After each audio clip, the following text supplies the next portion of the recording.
జననం ఒక అద్భుతం, కానీ జూలై నెలలో జన్మించడం ఒక ప్రత్యేకత. జూలైలో పుట్టిన వారి మనస్తత్వం, బలాలు, లోపాలు, ప్రేమలో వారు ఎలా ఉంటారు? పుట్టేవారు సహజంగా భావోద్వేగానికి లోనవుతారు. వారు చాలా సెంటిమెంటల్. కుటుంబాన్ని, స్నేహితులను వారు ఎంతో ప్రేమిస్తారు. ఇతరుల సమస్యలను తమవిగా తీసుకుంటారు. వారికి తమ మీద మిక్కిలి నమ్మకం ఉంటుంది. కానీ ఒకవేళ ఎవరైనా తాము నమ్మిన వారే మోసం చేస్తే వారి గుండె చీలిపోతుంది. వృత్తిలో జూలై జన్మల వారిలో ఈ లక్షణాలు కనిపిస్తాయి. కృషి మీద నమ్మకం, అహంకారం లేకుండా పనిచేయడం, తమ విలువను తక్కువగా అంచనా వేయడం. కృషి మీద నమ్మకం, అహంకారం లేకుండా పనిచేయడం, తమ విలువను తక్కువగా అంచనా వేయడం నాయకత్వ లక్షణాలు కొంతమంది జూలై నెలలో జన్మించిన వారికి బలంగా కనిపిస్తాయి. వీరు నమ్మితే జీవితాంతం మిత్రులుగా ఉండవరు. జూలైలో జన్మించిన వారు ప్రేమలో చాలా లోతుగా ఉంటారు. ఒక్కసారి ప్రేమిస్తే జీవితాంతం ఆ బంధాన్ని నిలబెట్టుకుంటారు. చిన్న విషయాలను పెద్దగా తీసుకునే స్వభావం వాళ్ళలో ఉంటుంది.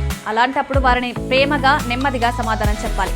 వాళ్ళ మనసు విరిగిపోతే తిరిగి కుదురుకోవడం కష్టం. జూలైలో పుట్టిన వారు జలతత్వం ఎక్కువగా ప్రభావితం చేస్తుంది. అందుకే వాళ్ళ భావాలు బలంగా ఉంటాయి. క్యాన్సర్, లియో అనే రాశుల్లో జన్మించిన వారు ఎక్కువగా ఉంటారు.